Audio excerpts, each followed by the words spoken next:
Oppenheimer was expected to capture a lot of people's attention this weekend, but going up against Barbie, people weren't exactly sure what the box office would look like. Well, both of these movies have absolutely blown up. Barbie had a $155 million domestic opening, and Oppenheimer is right there with $80 million. For an R-rated movie, that is massive. One of the biggest R-rated openings we've seen in the box office, and also for Christopher Nolan, one of the biggest openings he's seen in his box office history. Oppenheimer blows past expectations for opening weekend at the global box office. But it's not enough for some people. Some people are very, very upset about this entire thing. And they're letting everyone know on social media that there's not enough representation in this movie. That, of course, is based on a true story. Involves actual people and the actual people that were involved in this thing in the 1940s. But here you go. The release of Oppenheimer to the general public is one of the biggest mistakes of the 21st century so far. Look at this guy.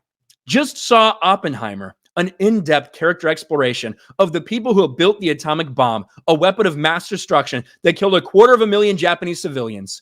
Film is 3 hours long and features 0 Japanese people. I mean, I don't know what I'm supposed to say to this.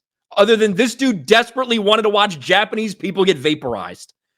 We didn't see enough Japanese people get killed in this movie that's about a Jewish dude who lives in New York, right? There's not enough Japanese representation in this biopic about his life. Like, that's absolute insanity. But he's not the only one saying things like this. It's giving white supremacy all around. Oppenheimer was a Jew. And there's a lot of Jewish people in this fucking movie that's about kind of doing all this stuff so that they don't get killed by Hitler. That's the irony of these people making these claims. Supremacy and that the innermost thoughts of one demographic gets 100% of the airtime.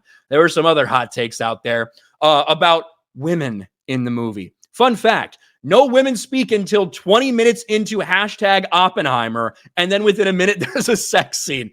And I do think that's true. Now, I can't sit there and recall how long it took, but I do agree that's probably how it went. And this person has since blocked me. Sorry, Dr. Tanya Roth. Maybe they just went protected, period, because they're getting articles written all about them. Feminist academic, which should be a fucking oxymoron, slams Oppenheimer because no women speak for the first 20 minutes of the movie. Now, this is the person in question.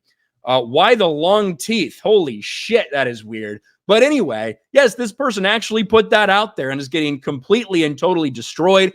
I, for one, think that that's pretty base. That's a selling point for this movie. These people should really stop trying to convince people to go. It's already doing really well. Here you go, someone else.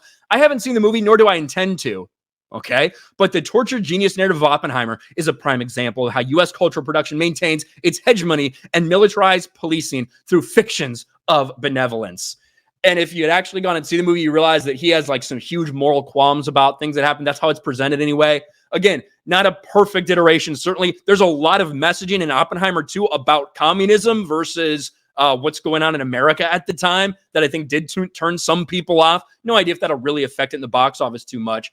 But it's just so funny that these people are out in droves attacking this movie. We're not seeing Japanese people get fucking killed. What do you want to see? Did you want to see the Japanese people attack Pearl Harbor first before the bomb was dropped? Like, that's not what the movie is about. And I guess if you really want to see Japanese people being vaporized, that says a lot about you, I suppose. But either way, Oppenheimer is blown up at the box office, will continue to explode globally as well. And some people are very, very upset about it.